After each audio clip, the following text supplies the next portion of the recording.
All right, here we are. We're back at Burlington on the Spot. We have Bill Korbelik here. Thank you for coming in. Oh, you're welcome. Thank you. Yeah, we've been trying to do this since November. That was the first time, right? Yeah. And then we had a little COVID episode between all of us. You know, we kind of went through it all. Pretty sure that both of us ended up with it. Yeah. Been there, done that. Yep, I got tested. Antibodies. Yeah. So yeah, there you go. But yeah, here we are, 3 months later, and we're making it happen. So you want to start out and just introduce yourself and a little bit about your background? Yeah, we can do that. Okay. Yeah, Top End Alliance Meat is our team beef. That's kind of who we are. My wife and I and my family, my dad, mom, and it goes back several generations. We've been producing beef for people on, going from conception clear to the dinner plate. And we've been doing that. I tell people I've been doing it for 45 years or so. And that's probably right because my parents were doing it before that. And they did that with pork and with beef as well. And we've been a working cattle ranch. I'm a fourth generation. We've got the fifth and sixth generation. And Justin, my oldest boy, is back home, and he's working on the ranch now. And then we've got Michaela and Whitney. They come in and help box the beef. And Ethan, he's in there going. That's Whitney's husband. He helps us every now and then when he can. But anyway, yeah, and then Teresa's always right hand. My wife's always right there. And my dad and mom, we actually live right beside each other still on the same farming ranch. So yeah, that's true. I know your dad, and I've been out there. Yeah, and there you go. I actually met him before we ever met. Oh, right. Yeah, because I was helping him with some stuff. Yeah. So well, that's very cool. That's a whole family operation then. Yep. Generations. Yep. And I think it's interesting too because some people go to the store, and when you live in the city or whatever, you go and you get meat, and you just assume, hey, I'm getting this meat. But walk us through what that process looks like. I mean, from the start to how does it get there? And when we first started, we started off with, our goal was, we never really were too high. I guess basically back probably, I don't even remember when it was exactly, probably back in the late 70s or somewhere in that time frame. We started off with, we were growing beef and going, and that's when the implants came into play, and raw grower implants was the first thing that I think most of the farmers and ranchers would probably go back. That it was a little applicator a needle that they slid in underneath the skin, between the skin and the ear, and they injected a little pellet in there that had a growth stimulant in it. Well, we tried that for a year or two, and yeah, it enhanced gain, but then we got to thinking more about what we were doing, and we thought, no, if we can create animals that can perform excellent on their own, and the whole goal meaning behind what we did, and we went through the show cattle industry, still do it yet today, but our big thing was the finished product. When we got done, we wanted to have something that tasted good, was palatable, was just pleasing to the customer, and that was our whole goal, was to make beef perfect if we could, if there was such a thing. So we kept it as natural as we could after that. We experimented a little bit, didn't really care for it, so we moved on. Okay. So to kind of explain where we went from there, then we went in, we did a lot of quarters, halves, and wholes type deal, selling beef that way. We did a lot of finished product, and then we sold it on the hoof to people at quarters, halves, and wholes. And then we've kind of graduated from that now, and we sell it piece by piece. And the only way you can legally do that is go to a USDA plant and have the animals processed there. There you go. That's kind of okay. So you have to go to a plant. Yeah. How many cattle do you guys raise? Well, right now we have just over 100 head of mama cows, and we keep our replacements out of that, and then we finish everything else out. And we have some of our animals that if they do get sick or whatever may happen, because I'm not to the point of being cruel. If we have a sick calf, we're going to doctor it, of course, and try to save it. But to say that it's going to fit our program down the road, probably not, because anytime anything gets introduced with antibiotics or any kind of a health something that way, then it doesn't hit our program, because we want 100% all natural, as natural as we can make it anyway, type product going out. So if it's sick and you have to put antibiotics, then that's not the end quality that you're looking for. Nope. And then and really, and like on our replacements, even on our heifers, bulls, or whatever, same thing applies. Because if they cannot, and that doesn't mean that we don't vaccinate. Now, we do vaccinate. So like if we're the difference there is that we're trying to ward off like the COVID-19. So are cattle getting that? No, they have different COVID strains, but they can get different types. But yet we're looking more at like just regular like a BRSV type pneumonia or there's PI3s, there's different things, and then we also reproductive type diseases too as well. So we're vaccinating so the animals stay healthy that way, and we're trying to be proactive instead of reactive. So we're trying to get it in the start and keep them healthy that way, and then antibiotics. Like I say, if we ever have to resort to antibiotics, those cattle get cut out, and they'll end up eventually at the sale barn. Oh, okay, I gotcha. Yeah. And so I'm going to ask a lot of questions because I just don't know much about this industry. But so is it something where you're trying to raise them in kind of in a timely fashion so that you always have ones that are getting ready to be processed? Absolutely, yeah. Different ages. Right. We time it out, and we can also time that by they can be fairly close in age, but we can time it out by how we feed them and when we start them on their finished feed. And a lot of people ask us, well, are they grass fed? Well, we've kind of the genetics that we have, we've kind of fit a box where, like on our mama cows and our replacement heifers and everything that way, we want them to be able to function and stay in great shape and reproduce every year and that kind of thing. So being grass fed that way, yes, they are. That's, if we have to bring them in, the only time we bring them in to be fed at any time is when we're breeding. And the only reason we do that is we AI, artificial inseminate. And when we do that, I bring them in to closed quarters so we can handle them easier. And then also with that, it also helps calm all our calves down and keep them, it's just a really neat, it's a neat experience for the whole family there once again. It must be really complex too, because that means you're keeping track of all the different ones, right? Yep. And then who's going to breed, who you're going to inseminate, and then have a plan for all of that to then know that, hey, we're ready to take it to a facility. And one thing that was interesting that you told me back in, I think it was November, was there aren't any facilities that are taking. I mean, that are processing, or isn't it out a year or something? Yeah, they're going every day as they can, and like USDA plants, you have to have a USDA inspector on site. So and that's the must-have thing that's a little bit different than plants that are inspected maybe monthly or something like that. But the only cattle that go through those plants are ones that are already purchased by someone else or someone that owns that animal going in. It can be just your animal. So in other words, if I sold you a half, well, I could sell you a half live, but then when it gets there, that half is being processed strictly for you. And then when we go to USDA plant, well, I can take that half and break it down piece by piece and sell it out to people. And the interesting part of that is that the complexity of that, as far as all these smaller plants, what happened, I think, was people started wondering where their meat was coming from, and then the COVID-19 even opened up more people's eyes in 2020.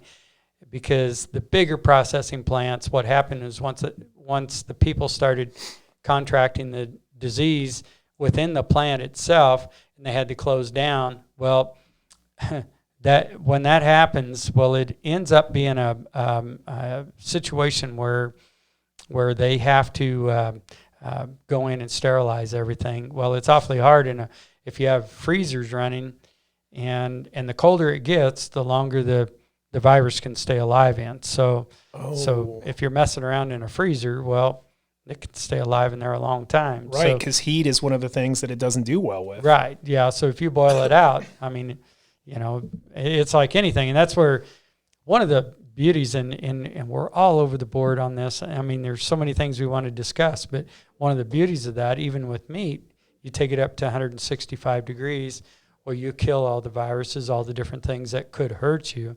That's why it's so important when you're grilling or whatever, is to get that meat up to a certain temperature, right, to purify it. And then also it tastes pretty darn good when you get it up there. So yeah, those are all the great things. But anyway, coming back to answering more of the questions on the COVID-19 and why the processing plants got backed up. Well, when the big ones started closing, that created a lot more demand on the smaller USDA plants that were for guys like us or whatever that are taking in, 10 head a month or whatever to have processed. So anyway, when that happened, then people started getting scared because then the beef wasn't hitting the grocery stores. And a lot of people, like when you get up along the Front Range and so forth or wherever in the bigger cities, a lot of people think the beef comes from the other side of the wall. Well, it doesn't. And they quickly learned that when the freezers were empty and the shelves were all empty and there was no food to be found, people started panicking. And then they started, it was no different than the toilet paper thing. Then everybody had to buy, more and more. At least with food or meat, there's a little bit more of a, I guess I can understand that a little more than the toilet paper thing. Right. You know what I mean? Yeah, so right. I never would have guessed that was the one thing, that we were going to run out of. Right, was exactly. toilet paper. Right. Well, and so how many facilities are here locally? I know there's a couple big ones, right? Greeley's the one I know about. And then you have these little smaller ones, it sounds like. Yeah. How many are in Colorado? You might not know exactly. Well, I think I would guess that, from having just your own processed to USDA size plants, I think there's at least 47 the last I knew, maybe more. I mean, there's quite a few. That's a good amount. Yeah. There are quite a few, but yet at the same time, the size and rank of how some of them only do 2 to 3 beef a week. Ooh, that's not much. No. And then the one in Greeley, how much does it? Oh, that one's really big. Yeah, they have like 400 or 500 employees, I think. Yeah, they're doing thousands, going through a day. So yeah, it's the complexity of and the diversity of what's out there right now is large. I mean, from small to big. And then, so you're up in the Front Range a lot, right? Is that where you sell the majority of, or is it everywhere? Yeah, it's everywhere. We sell a lot here, and then we sell a lot. We sell a lot along the Front Range. We also have our gift box type size that we mail out. We have a marketing company that we've worked with on that, and I think currently we've went out to about 33 different states on that, something like that. So. And we're always looking at different ways to make things work. So, sure. And then, so since you were up in the Front Range, I think when COVID hit, the lockdown kind of happened, and there was months where we weren't going to the Front Range a lot. I mean, so you saw it. Yeah. Was it really was it shortage? Oh, there wasn't beef on the shelves at all? No. It was. Yeah, the grocery stores were completely blank. If you walked into an Albertsons, and that's the other thing too. It's a little bit more lax maybe today than it was a month ago versus 3 months ago and that kind of thing. But you go up along the Front Range and people are they're pretty adamant that you wear a mask no matter where you go if you're going to public, type facilities. So, and when you said that people weren't sure, where the meat was coming, Where do you think they think it's coming from then? I don't know. I think there's a lot of misconception out there as far as people not understanding that you know that agriculture, it's not in the grocery store. I mean, we need those grocery stores, no doubt. We got to have them, but we really need to educate people out there on where food is coming from and why. Yeah. And how hard we work in the United States alone on making the most wholesome, safest product out there that we can.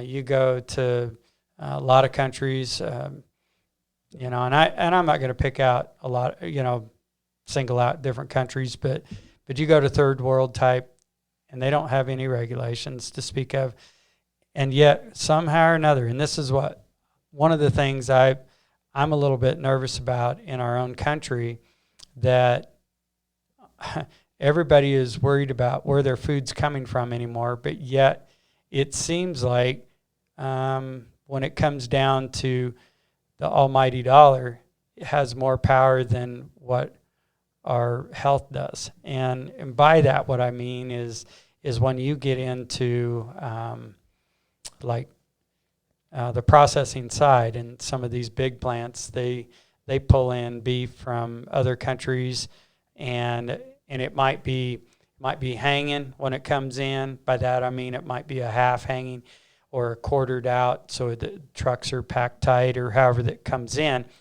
and then it's stamped on the label itself that it was processed in the United States. Well, that's pretty tricky wording there, because it doesn't say that it was raised in the United States, does it? It's processed in the United States. And that's where now there's a couple organizations out there, RCAF USA and NCBA. They kind of, on the beef side, those two kind of butt heads a little bit on what should be on the label and what shouldn't be, and that kind of thing.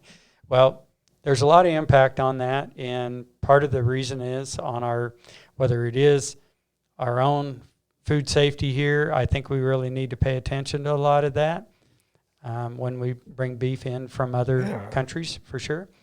And it should be labeled as such. If it comes from Argentina or if it comes from Brazil, it should be labeled, and or Mexico or Canada or whatever. Doesn't matter. And if it's United States, it ought to be labeled that. What do the stickers say now? Is it like USDA? Yeah, it'll be a USDA type stamp on it, and then it'll have, and then you'll have like a processed. It says processed though, so it doesn't say where it's from, where it's grown. Not unless they want you to know that. So like there are specialty products out there, like maybe Wagyu, or something like that maybe that did come from Japan or China or wherever it came in from there to here. There's a benefit, so they want you to know. They want you to know when there's a benefit, right? But our thing here is, I think, safety wise, in the regulations that we go through here, I really think it's very, very important that we label things correctly. But on a standpoint, it's actually done us a world of good by them not labeling things quite so clearly, because then when I assure people when they see our logo that it is 100% beef. Team beef, it's from here. From here, from conception to finish, we know exactly what went into that animal. It's 100% natural. Right, but so then if you're somebody that's doing this in a business aspect, and you're growing them and you're processing them and getting them to market, you have to follow all these rules, right? The USDA, right? If you're going to take it down to get it processed, right? But the other stuff that you have to do, the other countries don't. Then well, I think one of the big things that everybody can kind of relate to that happened. I think the last outburst of it was probably, 7, 8, 9 years ago, and that was mad cow disease. Oh. When that came out, that was that, and that was kind of a product, and we'll get into a little bit of that too. But this was a product that bone meal caused by feeding. Basically, what you were doing was, in order to boost their calcium up in their diet, people were taking bone meal, which basically is ground up bones from their species, right, and feeding it back to them, and that's what ended up getting into the nervous system and causing the mad cow syndrome. So anyway, and it was deadly to people as well. So you wanted to try to avoid that, right? Right. Well, yeah. So I think when you go across the world, the word got out. Europe, they follow our protocol. We follow their protocol pretty close. Europe and the United States are pretty tough on their regulations. And once you go out into other countries, I think, and I think Canada, they're trying to do their best to follow rules. Mexico is probably a little bit more lax. They're trying, but the loopholes of what can happen, because money talks, right? And you know where the rest goes. Right. So you've got to kind of be careful on that. But yet at the same time, in the United States, I truly, truly believe that people are trying to follow the best protocol they can, and most people. And then you go into the regulations when it comes to feedlots and that kind of thing on what they can do as far as. Then when you get into like growth enhancements like implants or steroids and those kind of things, and the withdrawal use on antibiotics and all of that, well, at a feedlot, they cannot afford to expend lots and lots of animals just to dump them out just because they had one thing or another. Their deal is it ends up being bottom dollar. I mean, they have to generate money, so they're maybe a little bit more lax. Not all of them. Right. Some of them are going to be tight. Just like anything. Yep, I get it. It is. And then others are going to be a little bit looser on the rules and go as hard as they can, as long as they're still under the regulation and they're flying under the radar and doing everything. They might be maxing out, close and pushing the limits, but they're trying to make their operation work. But there is a call for all levels. Some people are like, well, these steroids are not steroids, but growth enhancements aren't going to hurt me like some people might think so.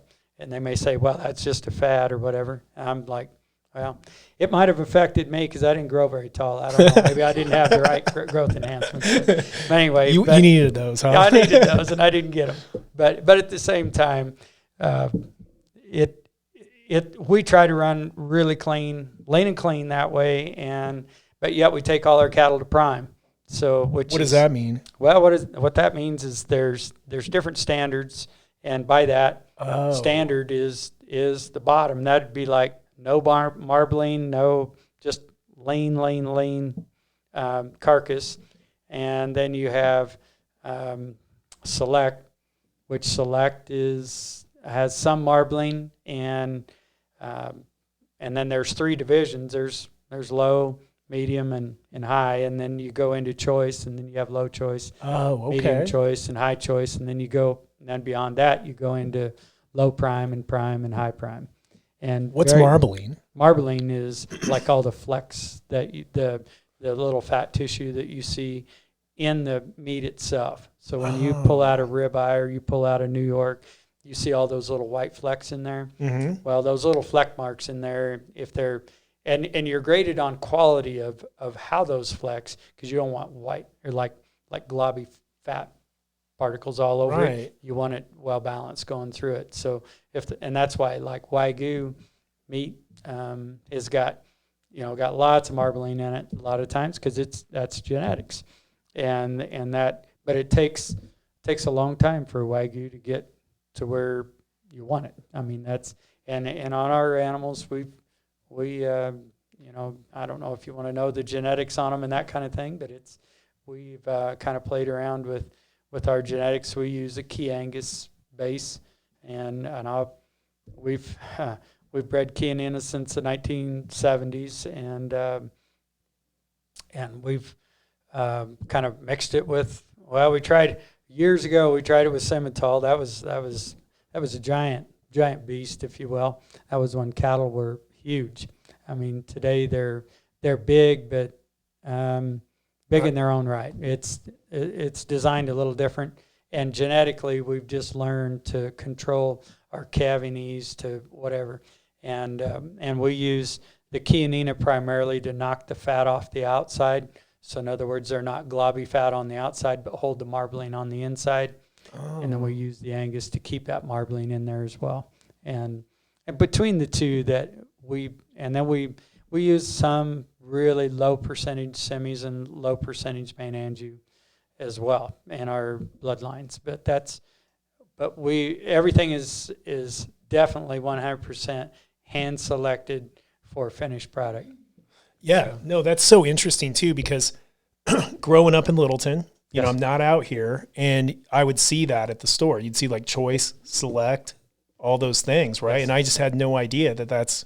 Yes. I know that's, and so that makes me wonder. I mean, who now? Maybe there's more awareness, or more people are trying to know what they're eating. But I still don't think in stores that a lot of people understand that the differences in meat. Right. And I mean, is that kind of what concerns you about the food supply right now? Because I know that you told me you were a little concerned. Oh, my biggest concern, I think, is, when it comes to steroid use and that kind of thing, and these, because there's getting to be a lot of carcasses out there weighing, I think a year ago they were saying that a lot of the carcasses going out on the rail now are weighing 900 pounds. And if that's only 60% of the animal, I don't know, doing the math off the top of my head, what that makes that animal weighing, 1540 or something. I mean, they're big. And that's huge. Yeah, that's huge. And to be able to get animals that big consistently, I mean, that was the average. So you can only imagine there were some that were weighing over 1,000 surely, and that some weighing 750 to 800. And most of ours weigh probably in that 750 to 800 range. The other thing that you run into when you get carcasses so big and we can go back to that steroid issue. I mean, I'm just running all over. No, that's fine. We can go all over the place. Yeah. Yeah. The steroid issue is one of them that I'm kind of, I mean, I head scratch on, and ractopamine, and I think, and I'm going to probably get maybe touch where I shouldn't a little bit, because I'm not 100% certain on everything about it. But the one thing that they stamp on the label is that if you use ractopamine you cannot use it on breeding animals. Well, if you can't use it on breeding animals, then what it tells me is that you probably shouldn't be using it on feedlot animals either. Because, I mean, if you think about it, it's kind of a, what it does is it retains water in the muscle tissue. And it's no different than like a guy that's wanting to beef himself up, look good. So you pump some iron, take some ractopamine or whatever. Is it a steroid?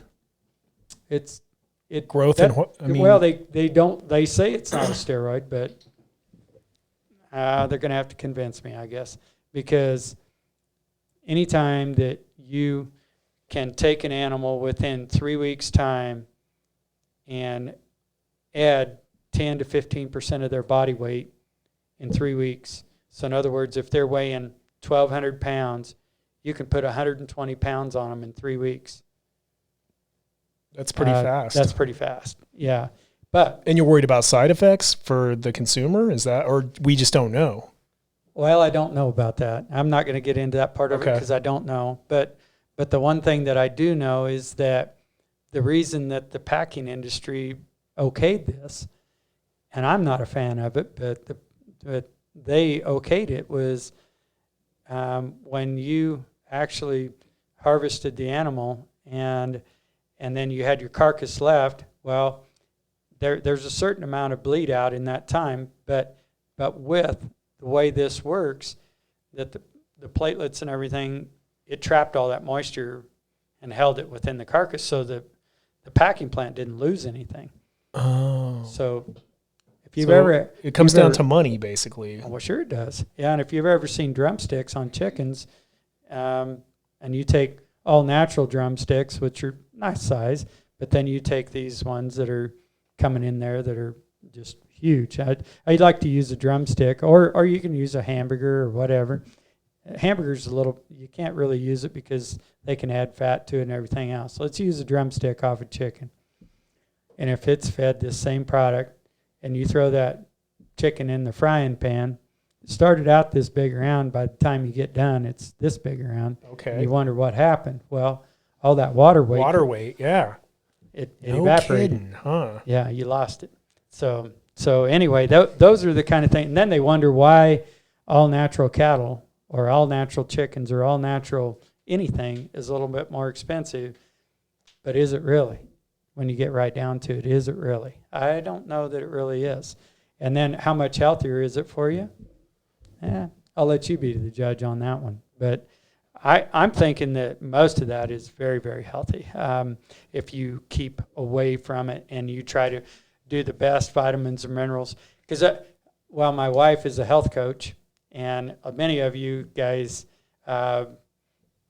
in the area and around the world now, there's all these weight loss programs and these different things, and there's a right way to do it and there's a wrong way to do it. Right. And when you're doing the right way, what's first thing they try to do is they want you to stay healthy by doing what? And that's staying on a good vitamin mineral program. And then you can have all these other things that go along with it. Well, the big thing about it is that that's exactly the way we try to treat our cattle is Keep them healthy. yeah, keep them as healthy as possible. And our breed backs are better. It just pays to be healthy. And if you try to cheat the system, I guess in life, anytime I've ever tried to cut a corner, it always cost me. And I don't know if people can relate to that, but I hope that's a thing that if there's anything you learn out of our discussion tonight is exactly that, is if you cut a corner, it's going to cost you. So the way we look at it is if we do everything as balanced and as right as we can to keep that animal as healthy as we can, we ensure that the product that we sell you is going to be wholesome and very healthy for you. And that's our whole game plan, is to keep it as healthy. And we've done that for, 40 years now. And something. You feel like there's other producers like you guys all around the country that are trying to do that. Oh, yeah. So are you confident right now if I walk into a store in Denver that I go just pick out some beef? Okay. Is it going to be good? No. I'm not confident that it's going to be just great. How come? Well, number one is probably more than likely they've already put some kind of formaldehyde or something in there, some kind of preservative to keep that beef on the shelf. Ours is all flash frozen, which a lot of you'll see that at a lot of places that, oh man, our beef has never been frozen. It's, how long has it been sitting on the shelf? And one of the things that we do that we like is we vacuum pack all of our beef. And by doing that, we suck all the air out of that. So if you thaw that beef out and you want to go somewhere and all of a sudden you're like, oh, I got to throw it in the refrigerator. I need to take off to town or do whatever, and then you don't get back to it for 2 or 3 days. It's still good as long as you didn't break the seal. Oh, okay. It's still good, and no worries.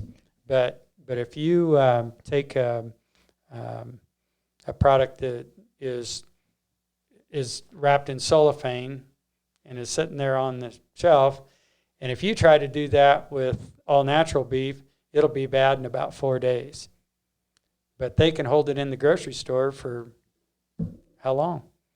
I don't know. How long can they? It beats me. For a while. They do it for several weeks. Until it gets a little orange tag on it, right? That's it. See, you know how that works. And then it goes in the sale bin. And then that's where you're trying to get rid of it. Yeah. It's like a last ditch. Yeah. And a lot of people will go, man, I can afford that now. It's at $1, $1 a pound or whatever. Well, that's great, but take the risk that you could get sick from that. I mean, you're playing with fire there, and that doesn't. And I don't care if it's potato chips or if it's a can of green beans or what it is. If it's been opened and it's out in the air and it can even though it has cellophane over the top of it and it's wrapped tight, but there's still air in there. If the air's sucked out of it, that makes the difference. But even so, be careful when it comes to that. And then, well, we won't get into what all happens behind the scenes on a lot of the grocery store stuff, but I know there's some, because, I mean, that's profit they're having to throw away. So they're going to figure out. Oh, yeah, I think I can do the math there. Yeah, you kind of do the math on that. Well, and that's other stuff in the grocery stores. I mean, even produce, when we were talking to Tim Potler about that, maybe it was after the podcast, but like if you were really getting bananas that were organic, by the time they got there, they'd probably be brown. Oh, yeah. And toast, right? I mean, so what are the chemicals in there keeping those things green and yellow for weeks on end? Yep. And they pick them green. What would you tell people when they do go to the grocery store? What do they need to look for that's going to be like, because is there a better option? Do they need to go to a different grocery store? How can people feel good about what beef they're going to buy? Well, I think, if you buy labeled or branded beef, I think that makes a difference, even in the grocery store, if it's branded in there, labeled or whatever, because their reputation's on the line, they're wanting to hold it. But if it just has Safeway written on it and here it goes or whatever, and I don't mean to single them out, but yet at the same time, it is what it is. Yeah. I mean, and they can assure you that it's fresh from such and such date, which is great. And if it is, and you'll have people that'll be like, well, I've hit pretty good. I buy on Wednesdays or whatever, and I hit usually pretty good all the time. And that's good. I mean, I'm not here to knock anything. I'm just here to educate that I know that they're using a lot of different products out there to extend the life. Well, anytime you're doing that, I call that cutting a corner, because it can't be as wholesome as it was when it first was butchered, right? So the longer it's stalled out, then you're taking more risk every day, and I don't care what that product is. Everybody's seen radishes that are rotten on the shelf too. I mean, that happens to anything that's out there. So, and that was a really good question by Mary Kate, because if you're a consumer up in Denver, I mean, what are your options? I mean, you know what I mean? Is it a bigger industry problem then that we need to correct, or is it something somebody can actually take action on? Like if I'm up in Littleton and I'm going to go to Whole Foods or Sprouts or Safeway or whatever, are there going to be some decent options, or should I start looking, and I'm not trying to knock anyone, or should I start looking for somebody that's a smaller, straight from, the farm? Yeah. Well, and I think if they do that, obviously they're probably going to pay more. Or just maybe not. I don't know. I mean, if you go to Whole Foods, because they're like Whole Foods buys a lot of branded products as well, and there's different grocery stores that we help as well. But the big thing about it is that if you buy from a branded name, you're going to have chances of you having a more wholesome product is there, because the other side of it is, say you don't, they're going to end up making it right. I mean, if some, because it's like anything in the world, I mean, knock on, this is nice wood, but knock on wood that I haven't had any come back on me. Right. I mean, since I was probably in high school, and I was learning, but that's part of it. I've had one dark cutter in my whole entire life. What does that mean? What that means is it was a Key Angus steer that back when Key and all these different continental breeds, when they were coming to the United States in the late 60s and the early 70s, well, what happened was we had a Chianina, it was a Chianina Angus steer, and everybody knows that one with its head up in the back and its ears up and looks like a deer. Right. Yeah. I had one, and we tried to go ahead and feed that calf out. Well, we got him fed out, but man, to get him loaded on the trailer was another trick. And I mean, he, after about 3 or 4 fences, we finally got him there and but he ended up and what happens on a dark cutter, and anybody that's doing like wild game or anything, they understand what dark cutting is. that's where an animal's been overheated or they get too wound up in the process. That we can go into that on the processing line as well. That affects the end meat. Absolutely. Is it like trauma, basically? Yeah, or? you're just basically you're putting that meat through a sweat, and it's hot. Yeah, it's an adrenaline rush. Yeah. Oh, it's adrenaline that goes. Okay. Yeah, and it just basically tightens that meat up to the point where it would be so tough you couldn't even eat it. And then the blood won't drain. Nothing will work right when you go to harvest the animal. So it's that's why, like when you go to a USDA plant,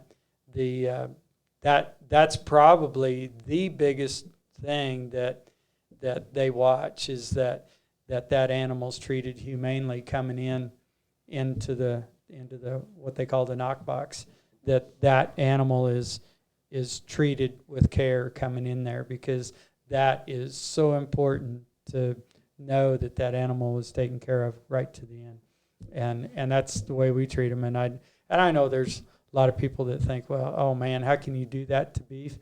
But if they thought about how we treat our beef every day and throughout life and what we do with them and the care that we take with them every day out there, they have an awesome life. They really do. And then when they come through, they're doing what anything else we all want out of life is they're serving a purpose. Right, they're serving a purpose. And then, I mean, food has to come from somewhere. Somewhere, yep. So. Yep. And the other side of it is, for those that are going, right now, is that I can tell you that typically, on average, over 86% of the food that animal consumed, people are not going to consume. So if you think about it, that 86% of that was just a throwaway item. That they're consuming that had no, okay, I didn't know that. Yeah. So that's on average. And some of them are even higher than that. So if you think about, what they do to our ecosystem and what they do to our whole, and the protein that you get out of beef, or you get out of all the sources, I don't care if it's green beans, but the beauty of it is that beef gives you so many different vitamins and minerals that even I don't remember what it's called, the whatchamacallit burger, but yeah, that one. Yeah, and then, but anyway, the idea of what we're trying to accomplish is giving you the best protein source that money can buy, and we're doing it. I have no doubts that we're doing it here in the U.S. Yeah, absolutely, the best in the world. Then yeah, and then if people are following closely to what our protocol is on our finished product of trying to make them as wholesome as they can, you can't beat that. Whether it's the pork industry trying to do the same thing or the chicken industry trying to do the same thing. And you see the ads on TV starting to change now about these are caged eggs or these are free eggs or whatever they try to say, non-caged eggs. And then they have like the range chickens and that kind of thing. Well, what they're doing is they're trying to educate people that we can do this even on a larger scale. But versus industrial farming, is that what you're talking about? Yeah, and instead of like and that's where, and I mean we can go into that a little bit as far as, and I hate to even bring it up, but one of the things that they were trying to do is one of the senators in 2019, the senator from New Jersey was trying to put an end to the beef and pork and chicken as far as anything over, like on the beef end of it anyway, and that's what I paid attention to it the most, was trying to keep away from... is this it, where Booker introduced a bill to boost safety and protect meat packing? Yeah. Or is that it? Is this the COVID? Or that looks different. That's a little bit different. That's on the COVID-19. He's really into, trying to close things down. And he nailed I think it was Tyson, and shut them down. And that was one of the first plants that shut down. And that was, that really hurt the chicken industry in a hurry, because then nobody had any place to go with all their chickens. And chickens are ready. I mean, they got to keep a revolving door going, because they're ready within 6 to 8 weeks. They've got, I mean, that's how longer it takes for them to So if they shut a facility, one of the biggest, where's that at? That was in Kansas City. Kansas City. So you shut that down. They shut it down. Yeah, I mean, then you're going to have those chickens just dying. And I remember those stories, right, where farmers are big what's the word? Organizations were throwing away. Yeah. Chickens and food and stuff. So then they tried to turn around, and then they're wanting to put stiffer regulations on it. That looks like it's probably it. Yeah. Yeah. And basically large factory farms. But imagine out here if all the corn that we grow and that's why it's so important. I've always thought about it, and that's probably one reason I've stayed rather small as far as farming size and everything else, is that I'm kind of one of those guys that are like, if I raise corn, where's my corn going and what I'm going to do with it? And if I just grow it because the price looks good, what am I doing?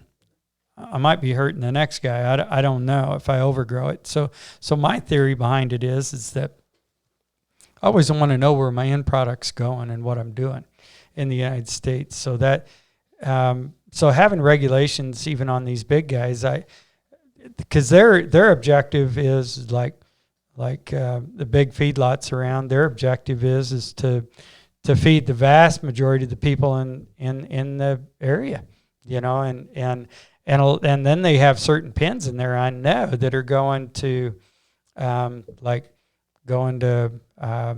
Lone Star Steakhouse, or they're going to whatever, but they're specialized. I mean, it's not just mass food production. It's also the food that we enjoy every day when we want to take our family out for a special dinner, or we want to, or we want to just go to the grocery store. And I think we need to figure out how to do a better job on our grocery stores and that kind of thing, and keep that meat more current. I definitely think that's so find a way to try and educate. Well, we're doing that right here, like educating what the process is, but then it's going to have to be legislation, or say, hey, you can't keep that food. But I mean, that's an uphill battle. I know what you're saying. Because it's all on the handler. I mean, on how they perceive whatever that product going through. It's a integrity thing. I mean, it's all about trust on when they stamped it. Is that legit or isn't it? I mean, I don't know. And then how are we keeping it fresh and it's sitting here for weeks? Yeah. Well, when Mary Kate pulled that up too, it made it seem like it was helping the small farmer. So let's talk a little bit, because I just read that snippet, right? And it's like, we're coming down on large factory farming. It's going to help the small farmer. And I mean, pros and cons, isn't it? I mean, that's what we run into, because then what they're thinking is that in time, because what they're looking at is the processed meat and the man-made type thinking is where a lot of this is going, that they think that they can control better what people are eating by making man-made food. I don't agree. I think that's because we don't even know what that man-made stuff is even going to do to us. 10, what do you 15, mean by 20. man-made? Are you talking about like the man-made meat? Yes. Okay. Those kind of things. I don't know. We don't know what that's going to do to us. It's so new that we don't know what it's going to do 10, 15, 20 years to us. I mean, are we going to start new cancer strains? Are we going to start new what? But I don't even know what it's made out of. Do you? I mean, because it's not real meat. So is it? But what gets me is they want it to taste like beef. Yeah, let me scratch my head on that one. That just doesn't make any sense. If they want it to taste like beef, why don't we just raise good, wholesome beef? Forget it. Mm-hmm. I mean, let's really understand. And then there's one other gal I want to touch, and that's this Alexandria Ocasio-Cortez, OAC. I'm not much of a fan. AOC. And this. What did she try and pass? Well, she was like, she's on this green green thing. The green, The 2050. the Green New Deal, right? New Deal, yeah. By 2050 being 100% carbon free. Well, sorry to say, when she eats beans, she's going to ruin the carbon. I'm sorry. And she's going to have to get her protein from somewhere. And I can sit here and argue with people that eat beans all day long that I can eat beef all day long. I'm not going to have near the gas problem that person eating beans is. So if we start feeding everybody beans around the world, I guess we're going to have to exterminate a lot of the people too, because they're going to be so contributing to the gas. Exactly. It's kind of an oxymoron thing to even go on here, that she's even got a leg to stand on. But the one thing that I want to aware people about on this is that we can't ignore people like these people that are in our government system. And the reason we can't ignore them is because if they get a grip or they get a hold on this and they try to change not just my life, but everybody through the Midwest and try to change what's going on, that's going to be a bad deal, because we'll go into starvation. They can't possibly produce enough food out there, and I think people are going to get tired of eating corn and beans, but maybe I'm wrong, but I just don't think that we're going to be, and they like to strip oils. If you were asking about the whatchamacallit burger, I can't remember what it's called exactly, but I think it's the Impossible Burger might be it, but that dude is made by about 4 to 6 different vegetable oils, cranked into some sort of some kind of a solid solution to make it. Right. And so, the thing about that makes me think about, like, okay, it's one thing, let's pretend you're going vegan. Okay. Yeah. But all you're going to do is eat plants and vegetables. Right. Okay. Right. And I don't knock that. I mean, that's no, great. And I get that, so, but then if you're going to do the Impossible Burger or whatever, and you're way off course. I mean, that's like, I feel like it's going to end up being like cigarettes or tobacco were in the 70s and 80s, with like the food supply. You don't know what's in that. Yeah. All that vegetable oil, all the things you're saying. So you can you'd be better off just, I guess, not eating meat. One of the biggest problems with the Beyond the Burger is how the vegetable oil is actually made. Vegetable oil is usually made with like a mechanical process. It's a mechanical extraction. Yep. Instead of like the natural, like olive oil and I'm pretty sure like avocado oil, it's a much more natural process. The body can actually break it down. Vegetable oils like canola oil and sunflowers, those are so corn oil. Yeah, your body can't digest that. Yep. That's like the biggest problem. Like they want to complain about, the biggest complaint about meat that I hear is it's so hard to digest. It's so hard with your digestive system. But this vegetable oil is 100 times worse. Yeah. Well, and the other thing too, what you do digest out of, and this is what's so interesting, what you do digest out of, say, the Impossible Burger with all those different oils in it, are the fats. Mm-hmm. There's no protein.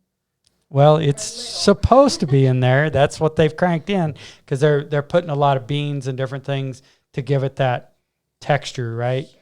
And then they squeeze it through and give it a hamburger texture, and you fry it just like a hamburger or whatever. Which I don't. And if people want to eat that and say they're allergic to meats or different whatever, it's a great substitute. But to think that you're going to substitute that over the real deal, and you can eat the real deal, I would highly consider eating the real deal, because it's much better for you, much better. Well, no, I totally agree with that. I haven't had one of those, so yep, I haven't either. The way things are going now with COVID and everything, does it seem like we're having a better supply? I mean, have you seen it come back? Like we're not on, like we don't have shortages, or because I keep saying, are you worried about that? I keep seeing things as far as beef and everything. What's going on? And even food. Yeah. Man. Well, just food in general. Yeah, it's sporadic, and what happens is the COVID thing is still out there. It's still affecting us some, and what happens is it's affecting different suppliers at different times. So it doesn't matter if it's Shamrock or if it's or what food company it could be. They may get affected in one chain of their event, it might be open somewhere else in the United States, but maybe right here they're shut down for 2 weeks. Well, then they have to hurry up and go somewhere else. So they go buy from a different, and they don't have enough. So then we end up, and that's how the problems are happening, kind of. I mean, that's a quick scenario. But then also the other thing is that with all the shutdowns, then you get layoffs. And now that we're going into, not to get too political, but then we go into $15 minimum wage, those kind of things. Well, then what does an employer got to do? He's got to sit there and go, okay, I got to make some adjustments here. So what's the first thing they usually do? Is they cut back on employees. Well, and I think from being able to work with a lot of businesses that we do, and seeing things out there, I think AI is coming faster than people realize. So taking jobs. People are automating. Yeah. Oh, absolutely. And so as soon as you get that, that's the next step. Yeah. Yep. And we're not talking a whole lot about that, but that's coming. Oh, yeah. It's happening. You'll have lobbyists that'll try and go against it, like especially like with trucking and those industries. They're going to fight a big battle. Yeah. They're going to hold it off for a while. But if you're McDonald's or you're a big chain, eventually you're just going to automate. Well, I even heard it's kind of through the grapevine, and I'm not going to, I don't know one way or the other, but I know McDonald's is working very happily just watching people go around the merry-go-round on the outside. And I heard that they may not want to open their lobbies back up for people to sit in because it takes X amount of more employees. And if they can get the traffic going in and out the door and not having to stop and sit and eat, but maybe my guess is that they will, and it'll be kiosk. Everything that, but then you're told that it's easier. Just like pumping gas, right? Yeah. Hey, it's easy. You can go do it, but it takes me 3 times longer. I have to put my card in, remember a code, go through 6 steps, then get the thing to work, as a guy that used to be able to do it and just pump it. Or or grocery stores. You bag your own stuff now. We flipped it over so that you feel like, they tried to, it's like a magical curtain, like trying to make it seem like it's better. Right. But you're just bagging your own groceries. Right. So yeah, really, that's what it is. Yeah. And I saw it, Teresa and I, we just got back from Oklahoma here last week, and we were going through there, and we actually saw, and it's the first time we'd seen one for quite a while. We saw a service station, and we noticed the price was about 10 cents higher than what we'd been seeing, but then it was a full service station, and they meant it. We pump your gas. They do it all. And Teresa goes, I would pay a quarter more if we could go back to that tomorrow, today or whatever, and get, and get after it. So anyway, that was, I think we're starting to see where maybe service and by everybody being at home, being a family again, and understanding, and I know it's played some hardships on some families. It's been great for others. It's been an eye opener. But the one thing I think that's really been good and excellent about the COVID-19, the way they handled it, the best thing was probably bringing families back together closer. I hope that's happened, and by that, I think it's also opened up some eyes on what people can do to help one another more. And that's really essentially what we got to get down to. And that's right. And that's what we try to do, whether it's with our company or whatever. We love helping people. So and I bet for you, you're probably sold out, aren't you? I would imagine that. Yeah. Well, and one of the things and that'll lead into maybe another time is going into the processing plant. We were hoping to have a processing plant going here shortly after the first of the year. Well, with back to COVID-19, all the different stresses that it's put on, even on closing closing land deals and this and that, and it's extended a lot of the time frames on everything, and by that we're gonna end up being probably late summer, early fall when we finally get that done. But that is one of the next steps on what we hope that we can do for the areas is help people process out here locally. Yeah, and we're going to make it a USDA plant. Oh, that'd be awesome. Yeah. So You know right where you're getting your meat. Yep. And it's great meat, and you can go in and you're creating jobs. Yep, we're creating lots of jobs. And the other thing that we're going to do is we're going to open up the custom side. So if other people have branded beef that they want to come through, or whatever the case is, or want processed, we're open for their business. Oh, that's too. awesome. So, I mean, that's going to do extremely well. Well, I hope so. I mean, with the way people are right now, like you said, it's creating awareness, COVID, and just in general, people are trying to be healthier, I think, sometimes. You know, I mean, but and I think it's important. I think we really, they figure that it's not going to be unusual here in the next 10 to 15 years that there's going to be more and more people living to be over 100 years old. And I guess the way I look at it is, and my mom always taught me this too when I was growing up. She always told me, because I was a meat eater from day one, she said, no, you got to eat your applesauce, you got to eat your green beans, and you got to eat your corn, and then or whatever, and out the door you can go then, and then you can go, but you got to eat a well-balanced meal. Balance, yeah. Yeah, and one of the things that stuck with me on that was I thought about that, and it doesn't matter. Just think, you could think of a person that loves beer, and that's all they drink. And if that's all you do, what are the implications going to be? And if you're going to live to be 100, well, are you going to get gout? Are you going to what's going to happen to you?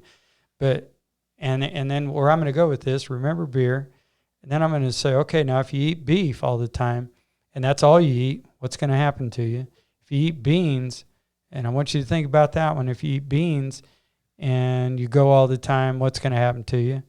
Well, you probably shrivel up and dry up and blow away. And then if you eat potatoes and that's all you eat, what's going to happen to you? And and if you think about it, but then if you put them all together and you have a beer and you have or a glass of water, I don't care, whatever there, and then you have an 8-ounce steak, and you have You're making me hungry. Yeah, right. Yeah, and then you well balance that thing. No, yeah. You go out of there feeling pretty good. Yeah. And the nice thing about it is it's healthy for you. Yeah, I think you have to have balance, like with anything in life, and mix in a little bit of exercise and some sunlight, right? And some family and stuff like that. Yep. All right. So we took a little pause there. There you go. Little technical pause. So what other things are important that you think that people need to know about the food supply, genetics? I mean, we've talked in the past a little bit, but what other messages are you wanting to get out, to folks? I guess the biggest thing is that the awareness of where your products are coming from. Really. I mean, like when you go into a store, like making sure you know what you're getting, what you're feeding. What are you feeding your family and why? And if we truly are going to, I mean, it seems like every 10 years we're gaining a few years on extension of life. So if the average age, when I was in high school, I think the average age at that time was 67 or 68. Kind of aging myself here, but now it's probably more in the mid 70s or close to 80 now. I suppose. I think it was like 78 or 9. Yeah, somewhere in there.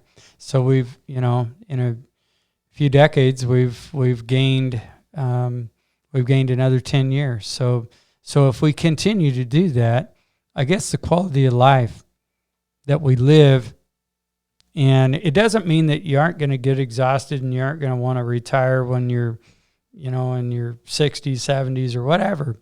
But how are you going to live the rest of your life out? Do you want it to be healthy? I think the big answer to that is eat as healthy as you can. And I think that, that's probably the biggest thing I want to get out there. And as far as,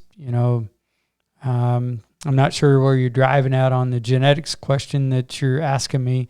Are you talking about the kind of cattle that we raise, or are you talking about what are you wanting from me on that a little bit? Well, no, it was just when we met in last November, we got into this fascinating conversation about genetics. I don't remember exactly where it took, but maybe it was a little bit about the things that are kind of coming up, that how genetics is altering the industry, maybe even just not food. Like, like agricultural, like grains and corn. Yeah. We kind of talked a little bit about that, because don't you have a little bit of a background, right, in genetics, or didn't you teach it? I was an AI instructor for 12 years, and then and then the genetic side of things and the reproductive and that's kind of my background. All right, when it comes to and I specialized in cattle and that kind of thing on my education stuff. So, and I'm glad I'm being able to live my dream. I mean, that's right. Pretty fantastic. But the being able to, and it doesn't matter if it's corn today, like the GMOs that they're doing, and that's all another question. But somehow or another, we're getting through it all, and I think they're starting to figure out different. And that's exactly what I'm kind of referring to when they're starting to make anything new that's, whether it's genetically modified or any kind of, when you go into the food supply, or you go into like making a burger that's just out of what, I guess that the question I have on all that is do you know where it's coming from? And if you say, well, no, not really, I guess my question to you is educate yourself a little bit on knowing why you're eating what you're eating, because what you put in is what you are. So think about that. I mean, that's very, very important, I think. And the other side of the coin is if we didn't have like genetically altered corn to be resistant on different herbicides or something that they're using to kill weeds and different things, if we didn't have that and be able to raise the kind of bushels we do on corn or whatever crop is out there, I'll use corn as an example because it's probably one of the biggest under the umbrella that happens.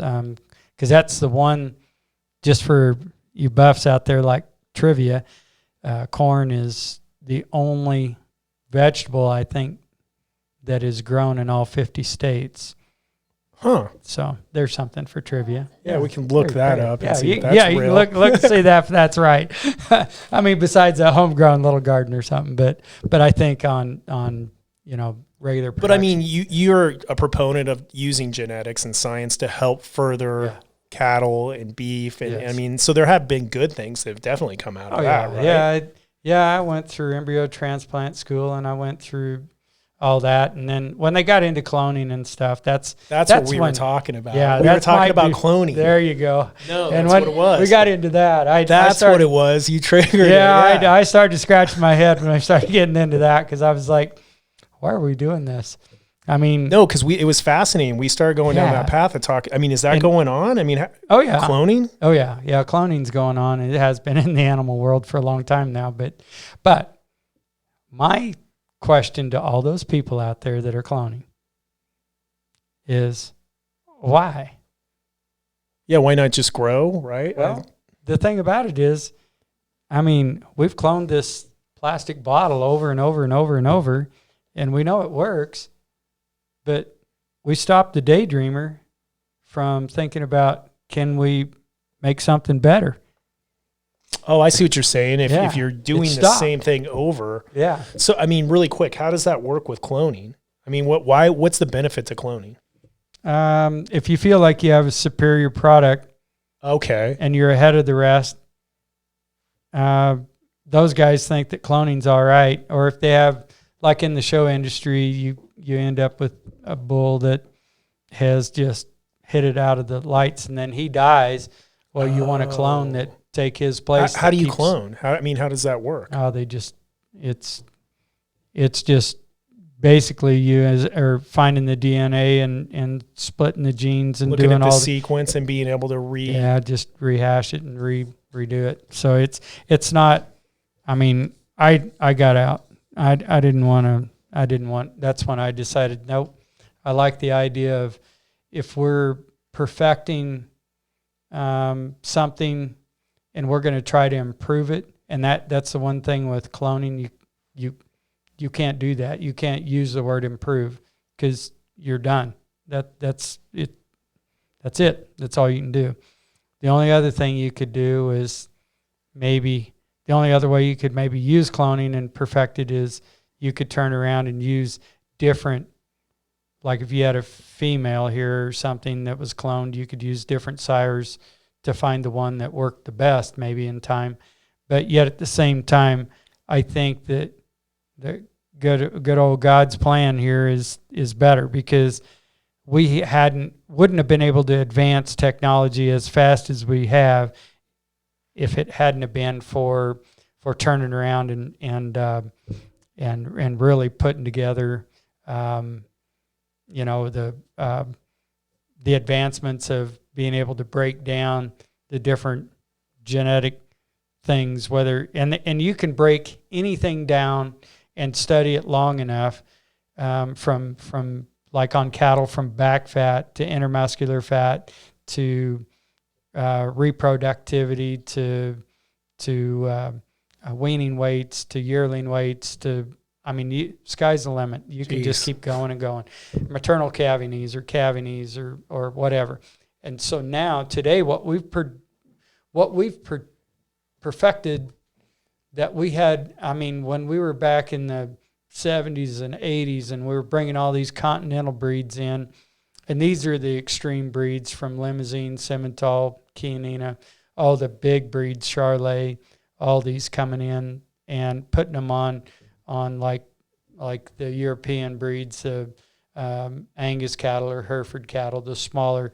And but the problem was we were killing a lot of them because they couldn't have their calves. We had these small little docile breeds that and then we throw these massive animals on there, and then so how did you control the calving needs? So then they started creating data, right? Mm-hmm. So then we started marking. Okay, what's doing what? So then you start going through all that, and then lo and behold, today now we can take a bull that has a small or an easy calving score, small calves, turn around and end up being some of the highest indexing weaning weights and yearling weights, carcass data, and we can take that, and that's what becomes more of a superior type bull. But then if they're on the carcass side, maybe they're not too maternal. Maybe they can't keep the milking up on their daughters and so forth down the road. Wow. So now you got the complexity of that's why there's so many bulls to choose from when you look through an AI book or whatever, an AI catalog. To see who you want to. Yeah, you're choosing for, and there again, typically what we choose is balance. It's the same thing as what we were talking about. Yeah, looking at balance going across. Okay, I need calving ease. I still need some growth, but yet. It's amazing how much is involved with that. It's a complete science. Yeah, it is. And yeah. You can shoot from the hip and but just put two together and hope for the best. And hope for the best. But a lot of those guys, they don't last very long because things go south in a hurry. Gotcha. But and then there again, we also score them on the hoof too when we're looking at them. I like eye appealing cattle. They got to look good, or I don't want them on my place. That makes sense. Yeah. I think, and then to be able to put all that together to take an animal that can go in the show ring, turn around, cut out the best carcass, but yet turn around and the females be excellent mothers. That's to try to get all those facets to hit. That's a trick in its that is hard to do, and we're we've put that over together. I mean, that's all I've done my whole entire life is studied that over. Yeah, you must over and really, over and you over. can tell that you have a passion for it. Oh, I love and just it. love what you Love do. it. Love it. Love it. Well, that's awesome. All right. Yeah. One more question before Yeah. we wrap up. No, And it's this all one is not that I'm conspiratorial or anything, but I always get into fascinating things, right? And over the years, I've seen where there's been cattle mutilations.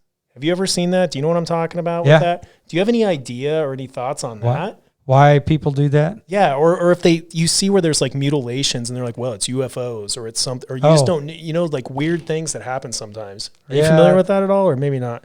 Not We're going to really. be cutting this piece out. Yeah. All right. Well, Not then really. never mind. I have never seen anything too wild that way. No? I mean, I've heard different things, but just I guess it's like deer hunting and that kind of thing. When people are out deer hunting and then they just can't resist. Gotcha. I've been a victim on that end. I know what that's like. Yeah. Huh. Yeah, where somebody shoots one. And it usually, if that happens, I leave it lay there. And I don't take it. And I know it's kind of gross. Coyotes will clean it up. Everything's good that way. But I just want the rest of the hunters to know that that's not okay. Oh, So gotcha. don't do that. I mean, Okay. and I don't make usually too big a deal about it, and we do welcome some hunting, but I don't.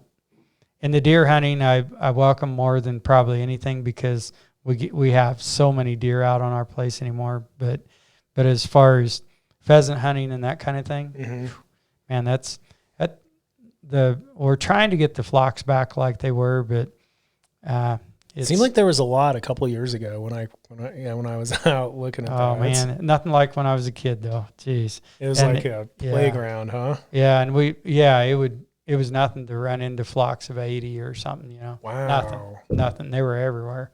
But today, if you run into a flock of 10 to 15, you feel like you really hit big, it. Yeah. Yeah, but no, they used to be really plentiful. But, yeah.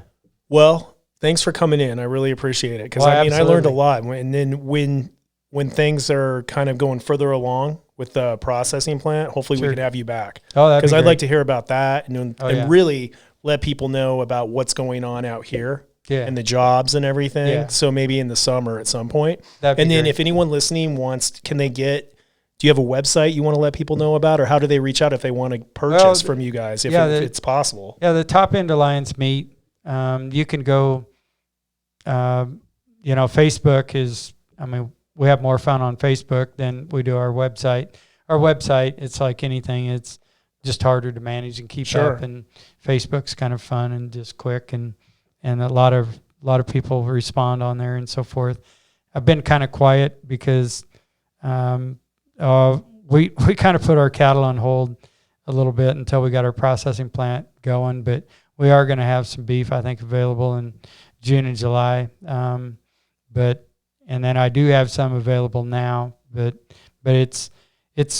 we're kind of quiet compared to what we normally are. Gotcha. We usually have a lot going through there every month. But sure. But if somebody does, they go to Facebook and look for Team Beef. Is that? Yeah. Well, if you look at Top End Alliance meat. Top End Alliance meat. Yeah. Okay. Which spells team, and you could go in, or into our that deal right there is Team Beef, Top End Alliance meat. You got it. I got it. Yeah. All right. Well, thanks a lot, Bill. You I bet. appreciate Thank it. you, Troy.